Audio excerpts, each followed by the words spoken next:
Este es el espacio que conecta a todas las personas en el campo y la ciudad con el agro. Al Campo de Caracol Radio. Dirige y conduce Luis Enrique Hurtado en Al Campo de Caracol Radio. Feliz amanecer para todos los oyentes de Al Campo de Caracol Radio. Cuando estamos comenzando este 2026, vamos a hablar de libros de cocina, pero que plasman todas las tradiciones de los campesinos, los agricultores, con sus cocinas ancestrales. También vamos a hacer un recuento de las entrevistas más importantes que se realizaron en el 2025 en este programa, comenzando cómo se está trabajando la producción de alimentos y también para evitar el desperdicio de comida, la sostenibilidad en la producción de leche en el sector agroindustrial y, por supuesto, las nuevas variedades de maíz. Sean todos bienvenidos, ya comenzamos Al Campo de Caracol Radio, arrancando este 2026.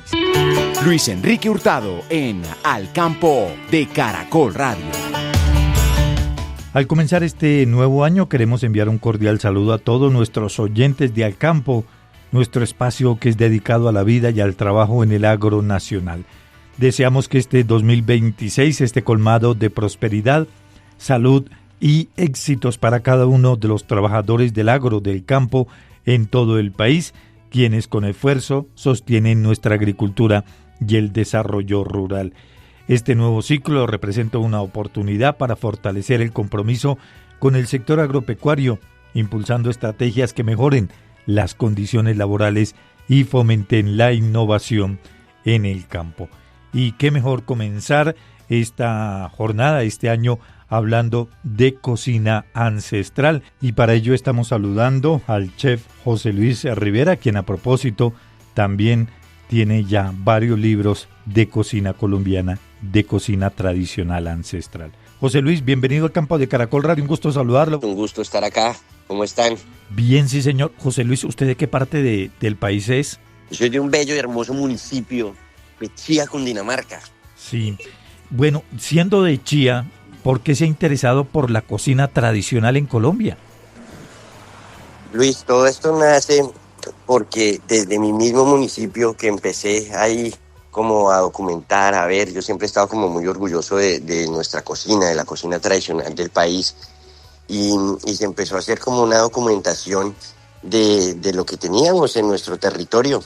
Y esto se fue creciendo y pues afortunadamente ya no estamos hablando solo de un territorio, de un municipio, sino de un país. Entonces eso ha sido para mí un orgullo poder representar al país en escenarios internacionales también. Claro. Con proyectos como este de Córdoba. Sí, vamos a hablar precisamente más adelante de este proyecto que ha sido galardonado a nivel internacional. José Luis, ¿cuántos libros ha escrito usted? Yo en este momento tengo 3 libros que he hecho en colaboración con el SENA y la Escuela Mariano Moreno. Son unos libros de investigación. Yo me encargo de toda la parte audiovisual y de fotografía, también de documentación de recetas. Es un trabajo que hacemos con mi socio, gran amigo, chef e investigador Ricardo Malagón, que también tiene una carrera bien extensa en cuanto a investigación de territorio. Ahora, ¿qué regiones se plasman en estos 3 libros? Las regiones son del Meta, en los que yo he participado, el Meta, Boyacá, Córdoba. De estas 3 regiones, ¿usted qué destacaría de cada una de ellas, de esos platos tradicionales, platos que son de los agricultores, campesinos colombianos y que usted ha logrado rescatar? Mira, lo más importante de ver acá en esto, Luis, es la diversidad que tiene nuestro país. Todas las regiones son tan diferentes, todas son tan distintas. Tú puedes irte para Córdoba y encuentras ciertos productos, cierta cultura, cierta tradición, pero estás en Boyacá y encuentras algo completamente diferente, y en el Meta vas a encontrar algo diferente. Siempre he dicho que Colombia es como 20 países, son 32 países en uno solo. Uh-huh. Entonces eso a mí me ha parecido lo más bonito que hayamos podido rescatar. Claro, por ejemplo, hablemos del departamento del Meta o los Llanos, un plato típico que poco se conoce. El capón de auyama. Uy, eso es una delicia. Uh-huh. No sé si lo has probado, Luis. No, ¿cómo se prepara? pues son las auyamas que las cocinan así enteras y vienen con, pues cada uno como que lo hace diferente según también las costumbres que tengan, pero viene relleno de carnes, un guiso delicioso, o sea, me parece que es un plato espectacular de la gastronomía colombiana. ¿La mamona es también tradicional o es plato más conocido ahora? No, la mamona siempre ha sido un plato tradicional, pues porque era el plato de los jornaleros, siempre que salían a hacer pues su trabajo, sus jornales, pues para alimentar a todas estas personas, pues la mamona siempre ha estado como presente durante todas las jornadas laborales y pues es un plato, pues ese también, ¿no? Una Claro, mamona bien hecha, eso es una delicia. sí, sí, eso es verdad. De la cocina boyacense, el cocido o la sopa de rullas, o hay un plato que es muy poco conocido, que es la sopa de jutes. ¿Cuál de Bueno, todos esos destaca usted? pues mira, los jutes es un plato fuerte, hay dos variedades, uno de papa y hay otro de maíz, es un maíz que lo meten en un arroyo y lo dejan ahí a que tenga un proceso de fermentación, importante que el arroyo esté circulando, entonces pues le sale como un moho al maíz, lo usan ellos como método de conservación del producto para poderlo tener ahí durante tiempo sin que se les dañe y después hacen la preparación. Ese es un plato buenísimo también de la gastronomía boyacense. Uy, Muy bueno. pero es muy fuerte, ¿no? Usted lo ha dicho. Es muy fuerte, sí, pero depende también de cómo lo preparen. Pero es más rico el de maíz que el de papa, es un poco más fuerte. Y hay unas arepitas que esas también me parecen que son una delicia, que son las arepas de huiva.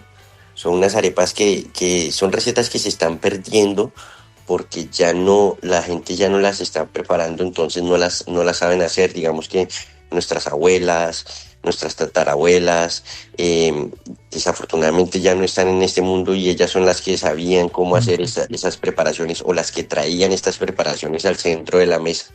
Cada vez la juventud está más interesada en comer, no sé, hamburguesas, papas, pizzas o una comida un poco más rápida, no tan elaborada como esta que hacíamos antes, pero es bueno volver a traer todas estas preparaciones que hacían parte de nuestra infancia y de nuestra vida. Sí, señor, eso es verdad.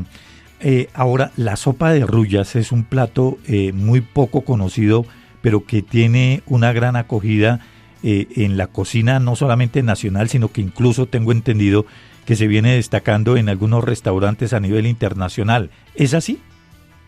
La sopa de rulla, sí, claro, o sea, todo el boom que está teniendo ahora la cocina colombiana y se ha ido como a ese rescate de todo este tipo de recetas tradicionales. Y las generaciones nuevas de cocineros estamos rescatando todo eso para volver a traer esas preparaciones que hacen parte de nuestra identidad gastronómica.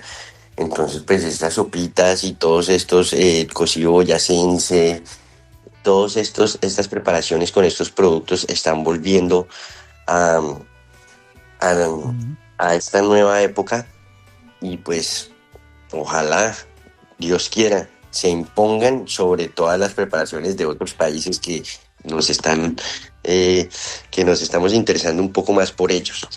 Sí, señor. Ahora sí hablemos del libro que fue galardonado a nivel internacional con la cocina de Córdoba. ¿Cómo se dio eso? Listo.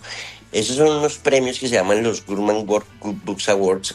Son los premios de literatura más importantes del mundo. Haz de cuenta como los Oscar, pero los Ujú. Oscar no en películas, en cine. Estos son en literatura gastronómica.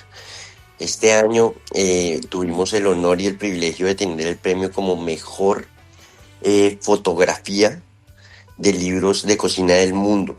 O sea, era un premio que de verdad le abre la puerta a muchos cocineros, visibiliza a muchas portadoras, porque el premio fue precisamente por el trabajo que nosotros hacemos en los territorios y mostrando una cocina colombiana como realmente es. O sea, no, nosotros no maquillamos nada, los platos los ponemos tal cual, las señoras nos los sirven. O sea, mostramos una realidad muy linda de Colombia que está despertando un sentimiento y está conmoviendo al mundo. De todas maneras, son cosas que no se ven por fuera y nosotros las estamos retratando tal como son. José Luis, ¿qué plasmó de la cocina de Córdoba en esa foto? ¿Por qué no nos hace como una semblanza? ¿Por qué no nos plasma esa foto en palabras? En palabras, te voy a decir, bueno, es el libro, o sea, no ganó solo una foto, sino fue todo el libro, pero vienen las recetas de cada una de las regiones de Córdoba, vienen los platos de cada una de las regiones de Córdoba y sobre todo vienen los escenarios. Los escenarios donde nosotros hacemos la fotografía son escenarios reales, son los patios de las señoras de la casa, sus fogones de leña, sus hornos de leña. No quisimos acomodar nada, sino quisimos más bien como respetar la manera en las que ellas hacen las cosas y poder retratar y poder capturar esa esencia, esa honestidad, esa inocencia, esos saberes que tienen ellas, poder retratarlos en la fotografía y se cumplió el objetivo. Nuestra premisa era clara, no queremos maquillar nosotros absolutamente nada, queremos mostrar la cocina de Córdoba tal y como es. En ese libro se plasman, por ejemplo, recetas como el rabo de toro, las berenjenas fritas. Pues ahí hay preparaciones de todo. Las berenjenas fritas las incluimos en el mote de queso. Ajá. Y pues hicimos como 6 clases de motes diferentes que hay en cada una de las regiones. También los diabolines. Ah, sí. Y, o sea, las galletas de limón. O sea, muchas de las preparaciones que se están dejando de hacer, nosotros las volvimos a traer, las volvimos a mostrar. Y pues orgullosísimos de tener tanta diversidad en la cocina cordobesa y en la cocina colombiana. ¿Vienen más libros, José Luis? Sí, señor, vienen más libros. Ahorita se está adelantando el Amazonas y en estos momentos estoy en el departamento del Bichada, también haciendo un tema con unas comunidades sobre el cacao. Claro, muy tradicional, ¿no? Y claro, un buen cacao que se está sacando acá. Pues de verdad, José Luis, ha sido muy grato haber conversado con usted en el arranque de este 2027, Cocinas Tradicionales y sus libros que en estos momentos pues tienen una gran acogida en el mercado nacional. Feliz día, muy amable, gracias. Muchísimas gracias a ustedes por la invitación. Un gusto haber compartido esta mañana con ustedes y nos vemos en Chía. Luis Enrique Hurtado en Al Campo de Caracol Radio.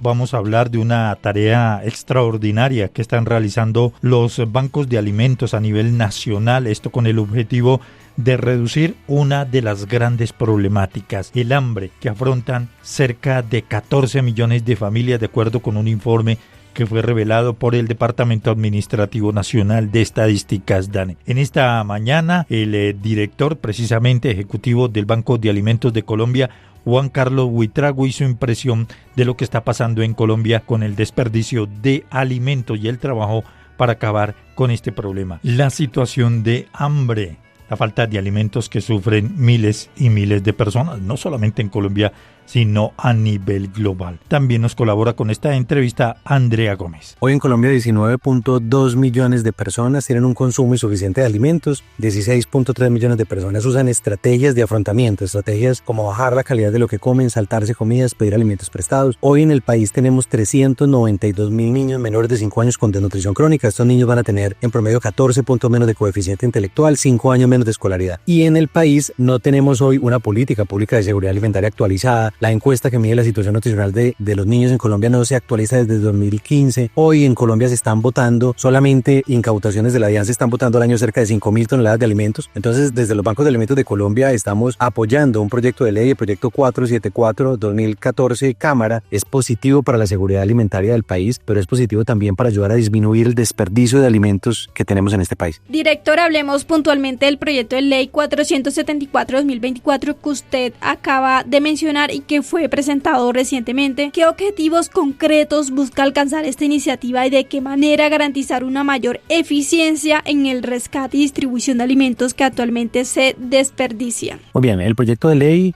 tiene 3 o 4 grandes cosas. Primero, crear el Fondo para la lucha contra el hambre y la disminución del desperdicio de alimentos. Segundo, el proyecto de ley obliga a que el país tenga que actualizar cada 5 años la política pública de derecho progresivo humano a la alimentación. El proyecto de ley obliga también a que se actualice cada 5 años la encuesta que mide la situación nutricional de las personas en Colombia. el proyecto pone sanciones a los productores de alimentos que tomen la decisión de votar, en vez de donar los alimentos que pueden o que no logran comercializar.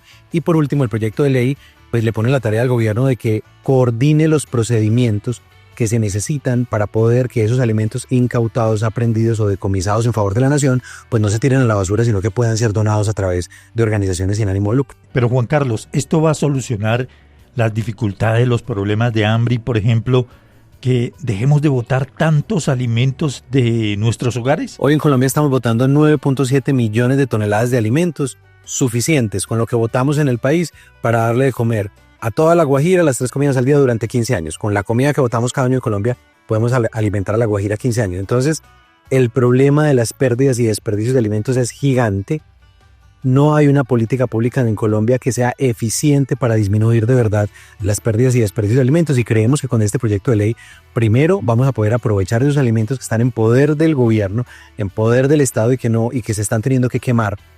Pero segundo, el proyecto de ley va a crear un fondo que va a permitir invertir recursos en estrategias para disminuir el desperdicio de alimentos, invertir recursos, por ejemplo, en el fortalecimiento de los bancos de alimentos que tenemos en el país, pues que nos especializamos en salvar excedentes agrícolas, salvar excedentes de industria, de los supermercados y redistribuir alimentos a la población vulnerable. En el 2024, los bancos de alimentos de Colombia rescatamos más de 38.000 toneladas de alimentos y con esto mejoramos la nutrición de 1.4 millones de personas en condiciones de vulnerabilidad. Ahora, ¿hay una estadística de cuántas personas, por ejemplo, se podrían beneficiar con la entrega de estos alimentos? No hemos calculado cuántos colombianos se pueden beneficiar directamente de esta ley, pero, repito, hoy en Colombia, pues 19.2 millones de personas tienen un consumo insuficiente de alimentos. Esto significa que no logran acceder a alimentos ricos en nutrientes todos los días. Acaba de ser publicado el informe de crisis alimentaria global que dice que hoy en Colombia es el país de la región con más personas en inseguridad alimentaria aguda. 7.8 millones de personas hoy están en crisis alimentaria en Colombia y necesitan asistencia humanitaria urgente. Entonces sí creemos que este proyecto de ley va a contribuir de manera positiva a ayudar a solucionar esta situación. Juan Carlos, ¿qué tipo de incentivos fiscales o logísticos contempla el proyecto para que empresas del sector privado donen alimentos en buen estado y en buena calidad para las personas que lo necesitan? El año pasado se hizo una reforma tributaria de la que no se habló en este país, pero es una reforma tributaria muy importante que incluyó unos beneficios fiscales muy importantes para las empresas que toman la decisión de donar en vez de botar los alimentos. Las empresas, a partir de esta reforma tributaria que se hizo el año pasado, las empresas que este año tomen la decisión de donar en vez de botar los alimentos, primero, no pagarán el IVA sobre los alimentos que se van a donar, alimentos o productos de aseo. Segundo, no pagarán el impuesto saludable sobre los alimentos que se vayan a donar. Tercero, se pueden descontar el 37% del valor a costo de los alimentos que donen. Y cuarto, si la empresa además de todo dona el transporte de esos alimentos y por ejemplo lo pone en la puerta de los bancos de alimentos, pues podrá tener un beneficio tributario también del 37% por el transporte. Entonces ya hay beneficios tributarios importantes. Ahora tenemos que seguir trabajando como país con otras estrategias como pues poner unas sanciones pues a los productores que boten alimentos y como también crear fondos para que, por ejemplo, pues el gobierno pueda inyectarle recursos a los bancos de alimentos para poder crecer y rescatar más alimentos en este país. ¿De cuántos serían esos fondos? El fondo apenas se estructuraría a partir de este proyecto de ley y ya es tarea del gobierno nacional, pues digamos que organizar todas las disponibilidades presupuestales para invertir recursos en la seguridad alimentaria del país. Doctor Juan Carlos Buitrago, director ejecutivo de los bancos de alimentos en Colombia, ¿cómo se podría articular un plan, un proyecto, pues para trabajar y de esta manera llevar alimentos a estas personas que tienen hoy dificultades, que no logran conseguir los productos básicos de la canasta familiar para satisfacer sus necesidades primarias? Bueno, tenemos apuestas grandes por mejorar la nutrición de las personas en Colombia en objetivos de desarrollo sostenible. Pues tenemos el ODS Hambre Cero, pero también tenemos diferentes ODS, fin de la pobreza, alianzas estratégicas. En el ODS 12 tenemos una meta específica de disminuir las pérdidas y desperdicios de alimentos. Si se aprueba este proyecto de ley, vamos a tener un instrumento más de política pública para que desde el gobierno nacional, que tiene una apuesta en la lucha contra el hambre, desde los bancos de alimentos, que tenemos una apuesta en la lucha contra el hambre, la industria de este país, pues podamos juntarnos y podamos tener acciones concretas juntos en territorio, que es lo único que ha demostrado que de verdad puede ayudar a acabar el hambre en los territorios. ¿Y cuáles serían esos territorios, esos municipios, regiones como más importantes que necesitan más prioridad para este proyecto? Desde los bancos de alimentos de Colombia estamos construyendo en este momento un índice de vulnerabilidad alimentaria, lo vamos a entregar pronto, en un mes más o menos al país, pero les puedo adelantar que cruzamos todos los indicadores, más de 32, pobreza multidimensional, muertes por desnutrición, inseguridad alimentaria, acceso a agua potable, bueno, los indicadores que están relacionados con la inseguridad alimentaria. Y si ponderamos estos indicadores y le tomamos una foto al país, pues vamos a ver que definitivamente La Guajira, el Chocó, son los departamentos más vulnerables desde el punto de vista de vulnerabilidad alimentaria y son departamentos donde tenemos que invertir para poder mover los indicadores de seguridad alimentaria. Desde el Banco de Alimentos, ¿qué llamado le hace usted a la comunidad, al gobierno nacional y a todos esos territorios? El llamado es a que trabajemos juntos. El hambre no es posible erradicarla con esfuerzos solo del gobierno, los bancos de alimentos solos no podemos, las empresas tampoco. Tenemos que trabajar juntos, unir esfuerzos de todos los sectores, en todos los órdenes territoriales y llegar con planes de acción, primero basados en la evidencia científica, entendiendo qué es lo que ha funcionado en el mundo, para que juntemos nuestras capacidades, lleguemos juntos a territorio, se multiplique el impacto y podemos de verdad transformar las realidades de este país. Doctor Juan Carlos, ¿algún mensaje en especial para las familias colombianas que a esta hora de la mañana lo escuchan aquí en el campo de Caracol Radio? Todos los colombianos que quieran hacer parte, porque también necesitamos manos, voluntarios, personas que nos donen alimentos, los que quieran hacer parte de esta red tan linda de bancos de alimentos del país, pueden ingresar a www.abaco.org.co. Allí encuentran los 26 bancos de alimentos y los invitamos a que trabajemos juntos en la lucha contra el hambre. Agradecemos al doctor Juan Carlos Buitrago, director ejecutivo del Banco de Alimentos, por haber estado aquí en el campo de Caracol Radio. Debemos indicar que el Banco de Alimentos articulan esfuerzos con la empresa privada, la academia y la sociedad civil a organizaciones sociales sin ánimo de lucro legalmente constituidas que realizan un trabajo de carácter social con grupos de población vulnerable. Reciben productos alimenticios y bienes, los clasifican, almacenan y luego los distribuyen de manera responsable y eficiente, así como equitativa entre las familias más necesitadas. Datos preocupantes sobre la situación del hambre en Colombia. En el país, 2 de cada 100 niños mueren por desnutrición, según el estimativo de la organización humanitaria Acción contra el Hambre. El 2% de la población infantil padecen desnutrición aguda y, si no reciben una atención oportuna, el riesgo a la muerte es mayor. Pero esto no solo es una consecuencia a corto plazo, ya que durante el crecimiento del niño no puede desarrollar correctamente sus habilidades cognitivas y actividades cotidianas para su diario vivir. Cifras que nos dejan mucho que pensar y un trabajo importante que realizan los bancos de alimentos a nivel nacional. Luis Enrique Hurtado en Al Campo de Caracol Radio. La producción agropecuaria sostenible es un desafío global que busca garantizar la seguridad alimentaria, mejorar las condiciones de vida de los productores y preservar la biodiversidad, enfrentando además los efectos del cambio climático. En Colombia, diversos grupos de productores de leche han venido adoptando prácticas que integran la sostenibilidad en sus operaciones diarias y potencian sus lecherías como fuentes de nutrición y sostenibilidad en el país. Una ganadería de leche limpia es lo que se está implementando en Colombia. Vamos a hablar con el doctor Santiago Quintana de un programa que se denomina Ruta Ecobio de Preserva. Doctor Santiago, bienvenido al campo de Caracol Radio. Muchas gracias, todo muy bien. ¿Cómo van las cosas en el sector lechero en Colombia?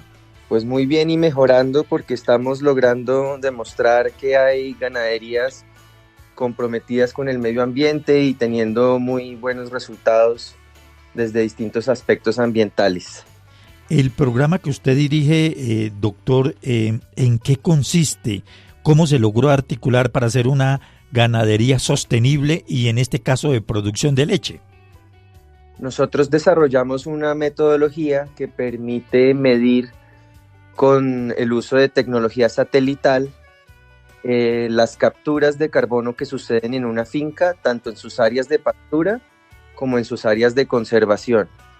Y a partir de ahí creamos una metodología en la que evaluamos 5 componentes ambientales en las fincas, que son la huella de carbono, las áreas de conservación, el recurso hídrico, la biodiversidad y las buenas prácticas agropecuarias.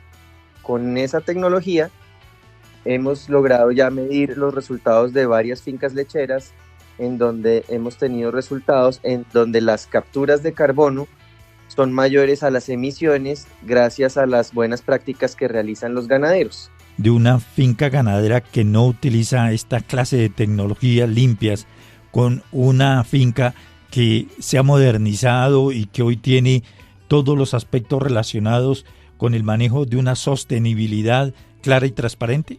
Digamos que la tecnología satelital lo que permite es identificar los resultados que tienen las fincas que trabajan de una manera comprometida con el medio ambiente. Es decir, es la forma de poder demostrar que sí se puede producir de una manera ambientalmente sostenible y comprometida.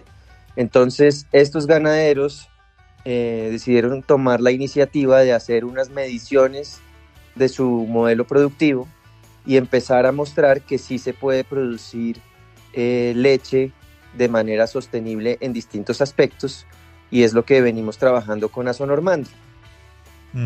Ahora, en el desarrollo de este proyecto, por ejemplo, ¿cuál es el balance en la preservación de bosques? Que hay un dato bien interesante. Sí, eso es muy importante porque hay muchos ganaderos que han a través de los años realizado un esfuerzo en conservar áreas importantes de bosque, lo cual es un aporte no solo a la productividad y al manejo responsable de sus ganaderías, sino a sus regiones de influencia. Entonces, digamos que nosotros partimos de la base de integrar dentro del valor agregado de las ganaderías esas áreas de bosque que muchas veces pues, no se tienen en cuenta como un valor de las unidades productivas, sino como algo colateral. Entonces, nosotros desde el inicio hemos hecho un esfuerzo importante para medir y capitalizar esos resultados que suceden tanto en las áreas de bosque como en las áreas de pastura. Ahora, doctor Quintana, ¿qué otros aspectos son relevantes en este procedimiento, en este trabajo que están realizando? Por ejemplo, no sé, en cuerpos de agua, ustedes también están hablando de una labranza más controlada. Correcto. Nosotros evaluamos varios aspectos. En términos de huella de carbono y calentamiento climático, evaluamos las emisiones del ganado, las emisiones derivadas del uso de fertilizante, de energía, de combustible, entre otros aspectos. Entonces, ahí es muy importante los esfuerzos que realizan los ganaderos en la conservación, que ya lo hablamos, en el uso eficiente de las áreas productivas para tener, digamos, unas emisiones eficientes asociadas al ganado por área de producción. Un tema importantísimo es el uso eficiente de fertilizantes, de ser muy rigurosos en aplicar fertilizantes de manera controlada y eficiente, lo mismo que los sistemas de labranza, pues que se refleja en ejemplos de producción responsable, digámoslo así. Para un ganadero que lo está escuchando a esta hora de la mañana, no es un ganadero, llamémosle grande, sino un ganadero con una o dos vaquitas o incluso un poquito más. ¿Esta clase de modelos son fáciles de implementar? Sí, esa es la ventaja, Luis Enrique, de utilizar las tecnologías. Si tú utilizas una tecnología que permite medir tus resultados, digámoslo así, desde 1 hectárea en adelante, pues es una tecnología que permite a cualquier productor agropecuario o ganadero entender cuál es su estado actual con respecto a los compromisos ambientales y también cómo comprometerse hacia adelante. Tú me preguntabas ahorita con respecto a los cuerpos de agua, pues es muy importante entender cómo se protege el agua, cómo se identifican las fuentes, cómo se usa de manera racional, cómo se evita su contaminación, cómo se protege la cuenca. Por ejemplo, algo que trabajamos mucho es proteger el recurso hídrico para que el ganado no acceda directamente a la fuente, sino con un sistema de acueducto o de bebederos para proteger pues, todos los recursos ambientales. Ahora, uno se preguntaría que la implementación de estos modelos o esta tecnología pueden ser costosas. ¿Es cierto o no? Cada vez es menos costoso y por eso buscamos las alianzas. Al unir un grupo de ganaderos bajo la cabeza de Asonormando o de Analac, lo que estamos logrando es volver eficientes las mediciones porque estamos uniendo dentro de un mismo proyecto varias fincas. Entonces eso permite que un productor de pequeña escala pueda acceder a estos proyectos uniéndose con más productores de pequeña escala o incluso con pues de distintos tamaños. Doctor Santiago, el proyecto se está ejecutando en 5 fincas, ¿cierto? El proyecto ya se llevó a cabo en 5 fincas de Azonormando. Ajá. Y ya estamos ampliándolo a 20 fincas más, incluidas fincas de Azonormando y de Analac. ¿Y la idea es que se pueda extender a todo el país? Sí, ese es el propósito. Estamos haciendo un trabajo para mostrar el compromiso de los ganaderos desde una perspectiva ambiental, demostrar que sí se puede producir de una manera ambientalmente sostenible y llevar eso como un valor agregado al producto. Es decir, que un consumidor que hoy compra, por decir algo, un yogur o un queso, sepa que viene de una finca que está ambientalmente comprometida, que tiene buenos resultados y que por lo tanto se sienta tranquilo de comprar ese producto y apoyar una ganadería responsable. Se ha criticado mucho a la ganadería que utiliza grandes extensiones de tierra y que son muy poco productivos. Aquí se demuestra lo contrario, ¿no? Porque hay más eficiencia. Sí, señor. Nosotros creemos que por eso es muy importante entender en dónde está hoy cada unidad productiva y cuáles son sus retos y sus metas frente a los compromisos ambientales, porque cada uno pues puede aportar de una o de otra manera partiendo de donde está hoy. Y la idea entonces es poder, como estamos hablando, que esta ganadería sea autosostenible, eficiente, pero que también pueda llegar a los pequeños y medianos ganaderos, ¿no? Correcto, y ahí hay una cosa importante, Luis Enrique, Señor. y es que nosotros estamos trabajando también para crear alternativas complementarias de ingreso.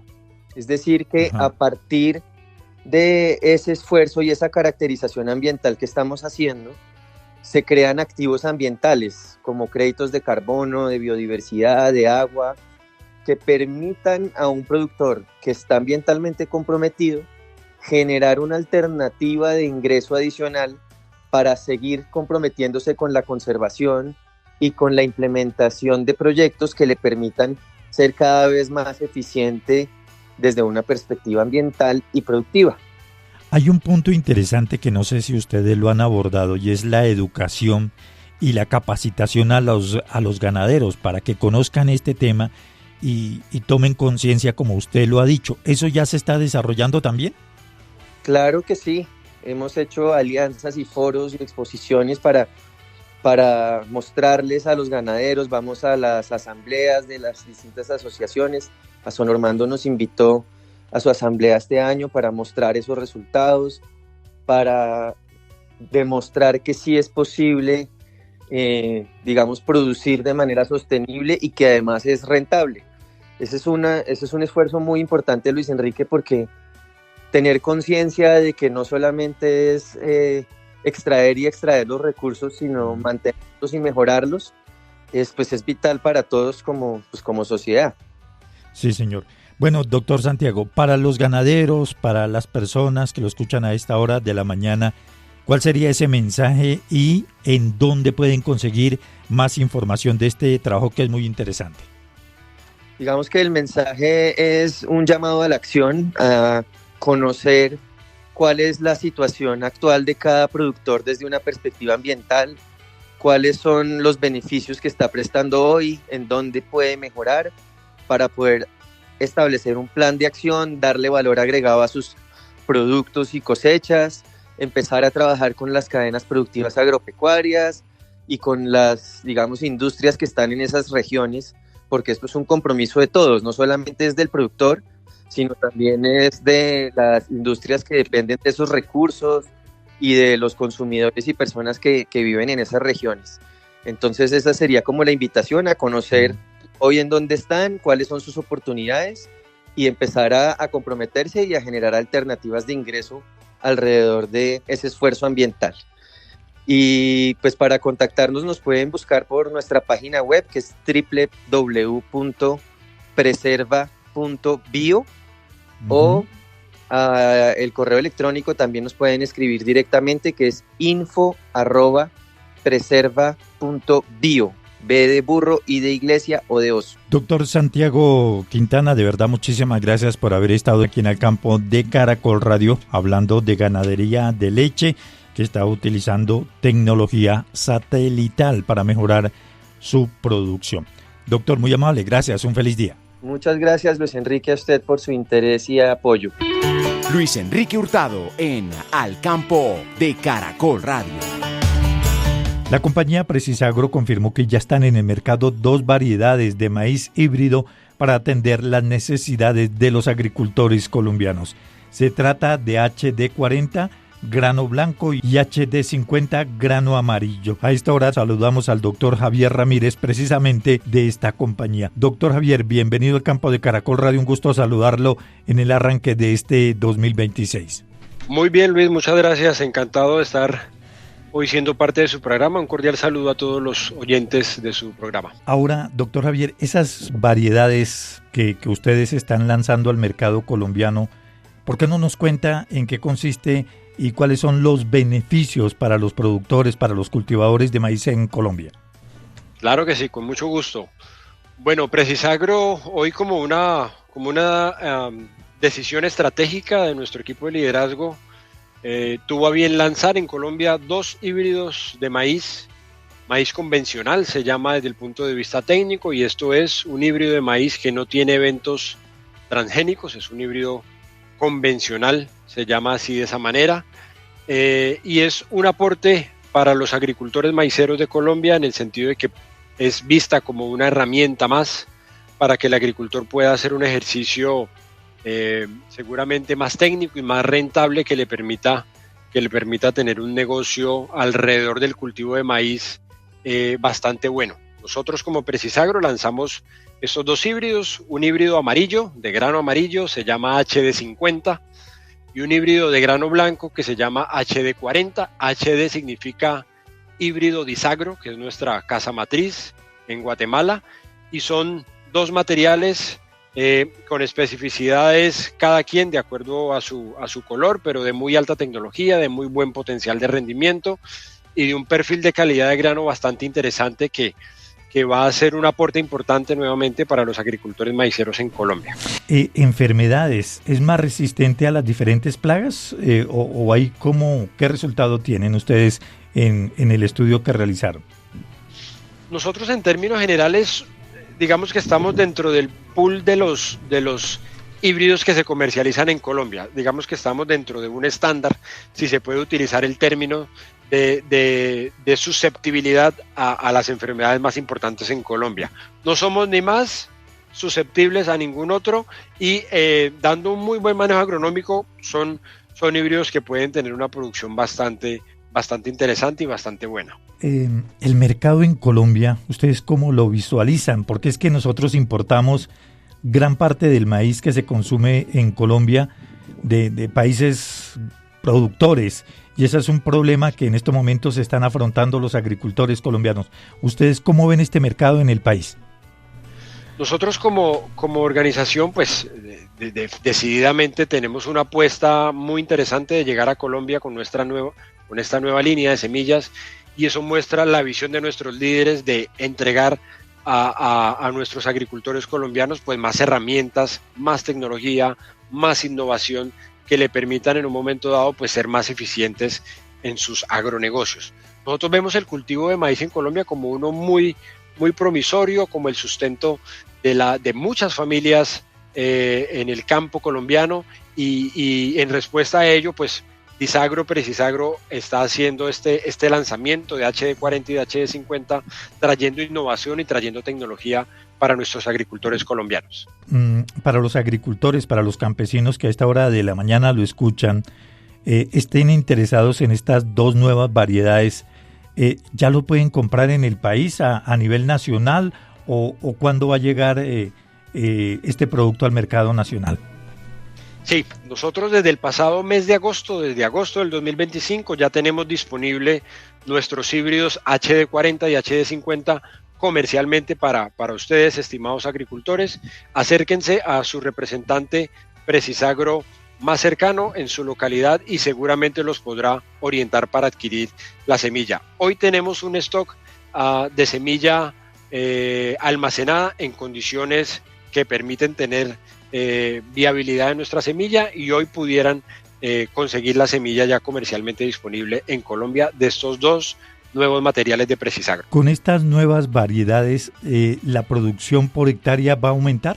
Pues eso es una pregunta bastante interesante, Luis, y eso va a depender mucho del mismo manejo que le dé el agricultor maicero a su cultivo.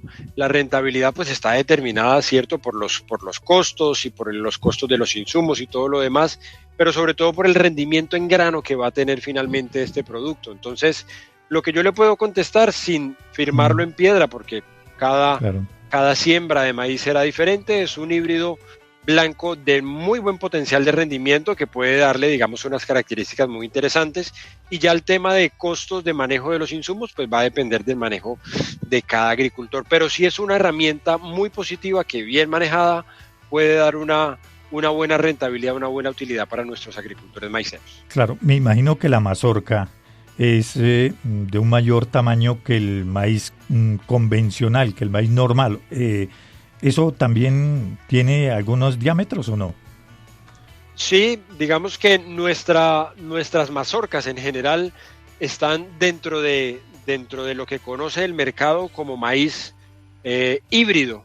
En Colombia, cuando hablamos de maíz híbrido, hablamos de unas características de semilla bastante técnicas, de muy buen potencial de rendimiento, y nosotros entramos ahí, digamos, a competir en un mercado bastante interesante y bastante fuerte, donde los agricultores tienen una oferta amplia de diferentes casas comerciales. Entonces nosotros, hablando de mazorca y de las otras características, somos, digamos, similares con ciertas diferencias a lo que hay hoy en el mercado en términos de maíz híbrido convencional o híbrido con tecnología. Distamos sí de algunas siembras de maíz varietal. Algunos agricultores siembran variedades de maíz, que ya es un enfoque totalmente diferente, de un potencial de rendimiento inferior, pero nosotros, hablando de híbridos, estamos entregando la mejor tecnología basada en un programa de mejoramiento genético muy robusto, un programa interno que nos permite entrar